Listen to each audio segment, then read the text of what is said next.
Welcome to the THF 1501 sculptural presentation with me, Jabulani Mashaba.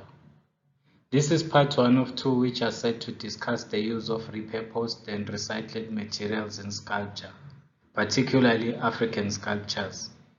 On the next page, we look at the overview of the presentation. During the presentation, we will define what contemporary sculpture is and list different materials that are used for sculpting. Secondly, we will present sculptures from various artists around the African continent. At the end of the presentation, a conclusion will be formulated. The next slide discusses the meaning of sculpting. According to Martin Varro, sculpting is a form of art which creates three-dimensional artwork achieved by shaping certain materials. Modern and contemporary sculpture involve techniques developed over time, as well as elements of popular culture. In addition, contemporary sculptures are made of any materials that can be shaped into three dimensions. Materials such as stones, metals, scraps, books, clothes, wood, and any other found objects.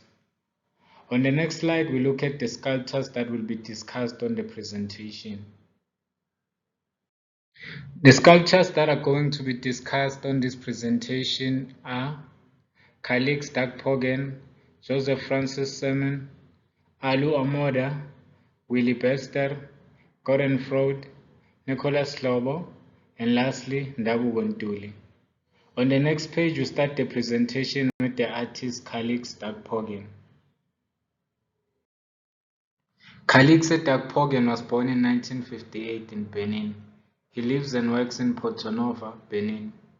He was born to a family of blacksmiths and grew up in a district of Porto Novo, a district dedicated to Organ, the god of iron. Organ is the principal deity worshipped by the Dagpogen family, and the tradition of metalworking has been carried from father to son since their ancestor Sabgo Ayoto worked as a blacksmith in the royal court of King Toph. Dagpogen used objects such as pens, pencils, cheap jewelry, light bulbs, and any other found objects that he can combine to give form. He recycles and reconfigures waste metal and plastics into masks, beasts, and figures. The sculptures incorporate increasingly disparate objects such as floppy disks, CDs, combs, sandals, and tin cans. The abundance of car wreckages in Porto Novo has provided Calix Dagpogen with an inexhaustible source of materials. Dagpogen's masks and sculptures are forged from metal scraps and repurposed consumer goods, integrating anything from steel frames, pens, cassette, fuel tanks, and soda bottles to form figurative works and abstract assemblages. Deeply rooted in his blacksmithing ancestry, Voden heritage, and the material culture of his hometown, specifically the abundant, and wrecked cars, Dagpogen considers his appropriation of useless, disparate objects into new configurations as symbolic acts of hope and renewal. Since 1990, Calixte has worked independently using salvaged metallic and plastic elements to create anthropomorphic figures and masks. A gas tank becomes a body or headlights become teeth. Two formless segments become a recognizable personage. His creations, talent, humor, and stories are imbued with contemporary imagination and an outstanding inventiveness. The artist has commented, "I love children. They are very important in my work as they talk to me about what they see and make comments that inspire me profoundly. All of my sculptures speak of my country, my culture, my surroundings, and my beliefs, as well as the entirety of my worldview. I work with recovered materials since they are burdened with time and transformed by usage, conferring a degree of vitality upon my sculptures that I would be able to attain if I use new materials." Next, we look at the work of Joseph Francis Simone. Joseph was born on 30 July 1951 in Cameroon. He is a painter and sculptor since 1976. and he is self-taught artist. He lives and works in Yaoundé, Cameroon. Although largely self-taught, Simone studied painting. He became best known for his sculptural works, figural constructions synthesized through the creative recycling of found objects and materials. His works engage with themes of urban life, public space, post-colonial identity, and the geopolitics of Cameroon and Africa. The sculptures are mainly made from wire, scrap iron, and other iron or waste material which he has piled up in the corner of his workshop like an unusual palette. Difficult material to manipulate too. Simone, however, seemed to master it as if it were paint or crayons. His works are marked by the influences of traditional sculpture in his home region, the fusion of found objects linked with copper wire and stitches that he invents confront the challenge of the free volume. Concretizing his desires, pains, passion, indignation, and dreams through his sculptures, Simone invents his philosophy and his technique of jada to manifest and magnify self-transcendence. The topics addressed by Simone are multiple. Masks and characters of traditional powers, men and women on the move, dancers pushed and pushers, and scenes out of his daily environment. Through this multifaceted process, Simone integrates techniques from various art forms such as weaving, jewelry making, coloring, and sculpture. He believes that his works of reformatted refuse demonstrated the capacity for potent emotional, physical, and intellectual outcomes to emerge from waste, a phenomenon to which he has ascribed spiritual significance. Many of Simone's work engage with the notion of heritage and identity by importing formal qualities from regional artistic traditions. For example, the faces of figural sculptures often incorporates characteristics of marks made by members of the Bamileke ethnic group. Similarly, his juxtapositions of bright-colored plastics against dark industrial elements evoke the patterns of African textile and jewelry. On the next slide, we discuss the work of Alu Amoda. Amoda was born in Okerewari in the Niger Delta in 1959 to his father, a goldsmith. He graduated in sculpture from Auchi Polytechnic in 1983 and received his Masters of Fine Arts from Georgia Southern in 2009. Amoda is currently a professor at Kennesaw State University. His iconic work utilizes the repurposed materials and metal, expressing the very best of modern African sensibility. Olu Amoda's sunflower juxtaposes the strength of his medium, steel and metal spoons against the softness of his subject matter, a sunflower. The contrasting medium and subject matter draw attention to each other. Amoda succeeds in representing intricate textures through this juxtaposition.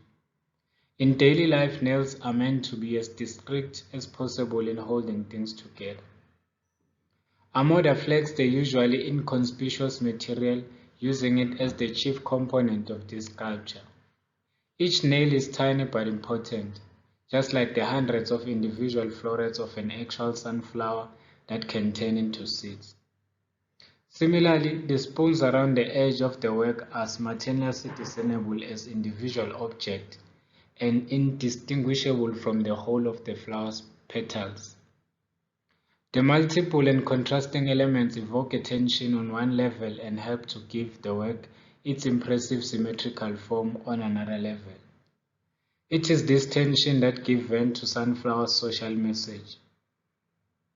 Amoda often repurposes discarded materials. Sunflower is not different. It is the perfect illustration of the transformation of inconspicuous materials into subject of beauty. At first glance, tax collector eye number 2 seems to be one large metal sculpture, but upon closer examination, the smaller pieces are revealed to be spoons. Once the viewer notices the spoons in the sculpture, they are almost impossible not to see. For Amoda, It is the small metallic pieces that comprise the whole of his sculptures that are essential. He is interested in the power of clusters of small objects. Amoda says, what we call little things are merely the causes of great things. They are the beginning, the embryo, and the point of departure, which generally speaking decides the whole future of an existence. On the next page we discuss more of Amoda's work. As a sculptor and mixed media artist, he has aided in shifting the narrative in the Nigerian art scene with his clever manipulation of discarded materials. Amoda is perhaps best recognized for his metal sculptural works culled from industrial detritus that depict hybrid creatures and entities comprising animals, humans, and flora. He says, I have the opportunity to forge alliance with the materials. I hear what they speak to me. I then try to convert people to see this object in a different light. On the next page, we discuss Amoda's techniques and materials. Amoda conducts excursions to old building sites in search for rusty nails, metal plates, bolts, pipes, and rods. He intentionally welds them together to create ambiguous abstract installations. Ultimately, his work provides a juxtaposition between the strength of the medium and the softness of the subject matter, making subtle references to the Nigerian socio-political issues, specifically politics, race, and economical distribution. Alu Amoda uses found object to create new works that comment on mass production and consumerism, while also alluding to history and memory. As Amoda puts it, I am interested in the former lives of the object I use and in the new meaning they take on when they are brought together. We discuss the artist Willy Pasta next. Willy Pasta is a South African painter, sculptor, and collage artist. He is best known for his role in the protesting of the apartheid system through his artwork. Willy's attention to details is spread equally from conceptual visualization to selection of parts, physical construction, and final finishing touches. His daily habit of reading the local English and Afrikaans newspapers provides ample opportunities for inspiration. A political or social incident motivates him to visit his art shop and the local scrapyards, where he spends days meticulously selecting every detail for his subject's anatomy. Carefully laying out the pieces of the floor of his studio before building, he usually constructs from the feet up to ensure a strong base. Once complete, a sculpture is then galvanized at an industrial plant to prevent deterioration. Willy sees rubbish dumps as symbols of the community in which he lives. He feels that those living in the township are often regarded as rejects of society, yet his works proves time and again that unexpected value can be created from which is regarded as rubbish. Domestic Worker in a Red Dress is a freestanding life-size sculpture of a woman wearing a red dress. The sculpture is made of metal and other found objects. It is carefully crafted and modeled to resemble a black South African woman who works as a domestic worker. The sculpture is carved using a hammer and knitted together with the welding machine. It also has a rough texture and painted in red to give it a realistic feel and look. Pasta's attention to details can be seen on how he designed the dress, from the buttons to the big pockets that are normally found in a domestic worker's dress, which helps to put many small objects as they often work with many things at the same time. Let us look at the poverty-driven sculpture on the next slide. Poverty-driven is a large-scale sculptural assemblage of various components and mixed media constructed by Pasta. The sculpture is made out of hard steel to look strong and intimidating. It also contains old and rusty enamel dishes which are usually associated with poor black people from the townships. This matching of history suggests a number of socio-political narratives. Professor Senrat Klopper describes the sculpture as a radical modified bulldozer, signifying the important metaphors of social and political change, and alluding to the ideas of both demolition and reconstruction. Next is Bantu Education Sculpture. Bantu Education Sculpture by Willy Pasta. The sculpture is titled after the Bantu Education Act of 1953. The Act legalized several aspects of the apartheid system in South Africa, crucially the separation of educational facilities according to race. Bantu education is constructed from fragments of debris that Pasta found in squatter camps around Cape Town. At the far end of the installation sits Boss. In front of his chair are the computer controls that determine the program of learning. A select few have been sealed in a glass box to receive a particular education geared to the needs of the national government. Opposite to the boss chair is a school desk, bent and scarred. The desk symbolizes the non-white struggle to access education. The sculpture is a visual metaphor for the way in which the Act institutionalized racial inequalities and subordinated the non-white population. The last sculpture by Willy Pasta to be discussed on the next slide is called Trojan Horse. Trojan Horse massacre marked a turning point in the struggle against apartheid, as it was captured by international cameras and beamed to international communities. The sculpture is made from parts of cars and motorcycle scraps metals that Pasta transformed into a dynamic and naturalistic animal. The sculpture is made in a structure of a horse that is carrying weapons, such as guns and bombs. The horse is welded and crafted to look robotic. Its tail is made of multiple small metals, making it to look realistic. Thank you for being part of this Part 1 presentation. Please stay tuned for Part 2, where we will be discussing more African artists using repurposed and recycled materials to make sculptures. Welcome to the second and last part of the presentation on using repurposed and recycled materials in sculpture. The artists that are going to be discussed on this second part of presentation are Gordon Fraud, Nicolas Lobo, Ntuli, and lastly Johnson Zuza. Next page we look at the work of the artist Gordon Fraud. Gordon Fraud, born in 1963 in Johannesburg, is a South African artist and curator. Fraud used found and untraditional materials in his sculptures. He attempts to explore the human condition in his work, particularly with regards to DNA, babies, genetics, bacteria, viruses, and self-portraits. He currently balances his art practice and curation with running his own Goddard Gallery, which focuses on developing previously little known artists. Gordon Fraud's sculptures are discussed in the next slides. The Holy Book of Alice is a sculpture of a book that has some holes in it. Gordon says the following about the sculpture, I quote, "I made use of various size hole saws and used this to literally edit the book by removing circular sections of image and text. The result is a book object that can no longer be read as a comprehensible narrative since the narrative is interrupted.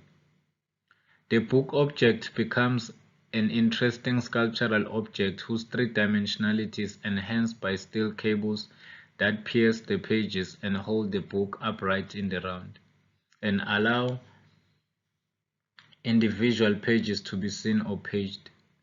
This pierced book becomes the Holy Book of Alice, playing on the tradition of holy books and the visual pun of a book of holes." Close quote. White cone virus sculpture follows on the next slide. White cone virus is a sculpture made of plastic road cones. The cones are joined together to form a virus or star-like shape. The sculpture is freestanding and white in color. Polyhedron sculpture is discussed next. Polyhedron is a sculpture made of powder-coated metal mesh. The powder-coated mesh is cut and designed in multiple star shapes. Even though the metal is a two-dimensional material, but how it is constructed gives it volume to look three-dimensional. The sculpture is also arranged in a beautiful pattern, making it compelling to look at over and over again. On the next slide, we look at the sculpture called Rhino. Rhino is a sculpture of an animal called a rhino. The sculpture is made of steel and plastic-coated hangers. To give the sculpture balance and width, Freud built a steel armature, painted it, then built around with plastic-coated hangers. The armature also gives the sculpture a three-dimensional look. Like most of Gordon's work, Rhino sculpture is designed in a symmetric pattern. Next is Nicolas Lobo. South African artist Nicolas Lobo creates works on paper, sculptures, and performances that activate the associative potential of materials such as ribbon, leather, and rubber. Laden with inedo and wordplay, Lobo's works fluidly traverse topics related to identity, including gender, sexuality, and ethnicity, encoding an artist's position as a descendant of Xhosa, one of South Africa's largest indigenous communities. Lobo's materially charged works involve cutting and piecing materials together with the repetitious baseball stitch visible across their surface. Leather, another recurring material in Lobo's practice, references the economic, social, political, and spiritual significance of cattle to Xhosa culture. The commemorative practice in Xhosa culture whereby a cow's hide is used to cover a corpse before burial, protecting the individual in his or her passage to the afterlife.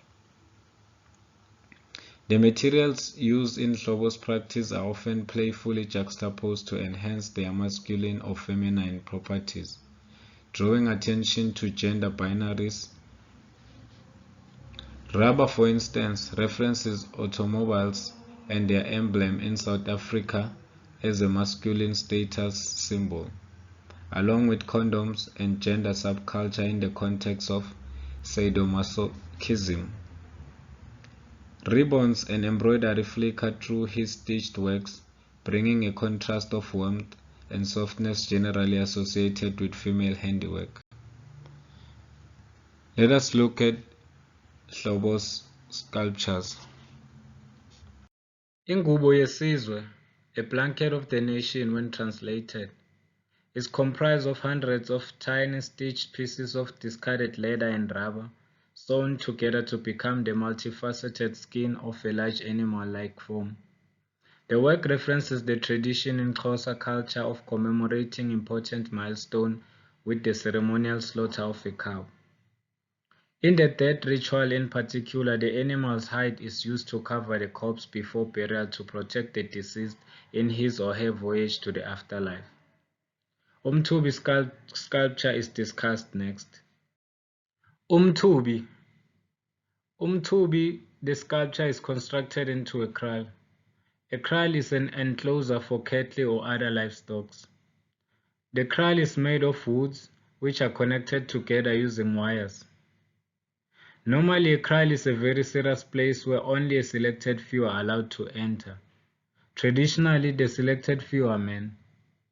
To give it a less serious look, Lobo added the trampoline inside the kraal to give it a playful feeling. Also, the color pink of the trampoline adds a feminine feeling to this masculine sculpture. Lobo states that he created this sculpture to challenge the notion of a kraal, which is traditionally associated with masculinity. Dabu Ntuli is a multidisciplinary artist and spiritual polymath. His proud Zulu heritage informs his art. In his diverse portfolio of works, one can see a certain theme of traditionalism mixed with the everyday. Hunting eyeless portraits of elders are created from discarded cans, plastic bottles, and adorned with bold Zulu coloring and geometric patterns. His work is a mosaic of modern South African life, beauty in the darkness, utility in the rejected, and simplicity in the convoluted. Let us look at the two works of Ndabuko in the next two slides. Ethosa is a portrait sculpture of an African traditional healer by Ndabuko. The sculpture is made of pine wood. The small wood in a face are glued together with the wood glue to create a puzzle look. The woods on the head are made to look like the brownish dreadlocked hair that normally traditional healers come back with from the initiations. Next is the Icy Color Sculpture. Icy Color is a portrait sculpture of a woman wearing Icy Color, a Zulu hat worn by a married woman. The portrait is collaged using wood, leather, and other found objects. Ntuli used screws and washel to join the wood and leather together. The washel also serves as a decorative object on the head. The entire sculpture is painted with acrylic paints, with the nose and neck painted on customary South African colors. Next, we discuss the work of the Zimbabwean artist Johnson Zuza. Johnson Zuzo was born in 1985 and was largely inspired creatively by the 1990s. He is a Zimbabwean artist located in the capital Harare and has mastered creating valuable art using scrap metals and waste while combating pollution. The work of Johnson Zuzo is an inspired ode to the energy of objects. He employs disused materials such as glass, wire, plastic, metals, and rubber to create arresting visual presences, thus elevating its media to a higher existence. Johnson moves around to pick range of waste that includes electronic gadgets, tins, plastic bottles, papers, wood, and metal, which makes up major component in forming sculptures, whose subject range from animals to abstract forms. His work, also known as found object sculpturing, was on display following the opening of his Animal Kingdom exhibition at Gallery Delta, with support from the Embassy of Switzerland. Zuza says, I quote, "I am a found object visual artist and I work with garbage material that I collect from a dump site in Chitagwiza and turn into different pieces of art that you are seeing today. The primary objective of my work is to show different social messages using waste material that has become a nuisance in my community as it is not being regularly collected. The idea," he explained, "is to give new existence to daily objects, providing them with a lively, unexpected presence beyond their primary use and into a poetic dimension." By collecting junk in the street, Zuza attests to promoting a clean environment and recycling culture that can help address the country's waste burden. He says his aim is to find creative ways and means to preserve the environment by using waste and materials to create art.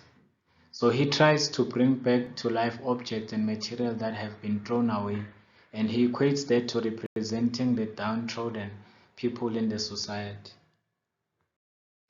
This concludes our presentation on using repurposed and recycled materials in sculpture. To summarize, as Martin Varro alluded, that sculpting is a form of art which creates three-dimensional artwork achieved by shaping certain materials, meaning that any material such as paper, metal spoon, shoes, clothes, plastic bottles, among others, can all be manipulated into making a sculpture. In addition, sculptures can be made to document history, protest, communicate, and even decorate, among other things. Thank you for being part of this presentation. I hope what has been discussed will help spark new and creative ideas as you work on your own sculptures. Remember, there are no limitations to making art. Tell your story with what is around and available to you. On that note, I would like to finish with this quote by Francis Bacon. "I use all sorts of things to work with, all brooms, all sweaters, and all kinds of peculiar tools and materials. I paint to excite myself and make something for myself." Thank you.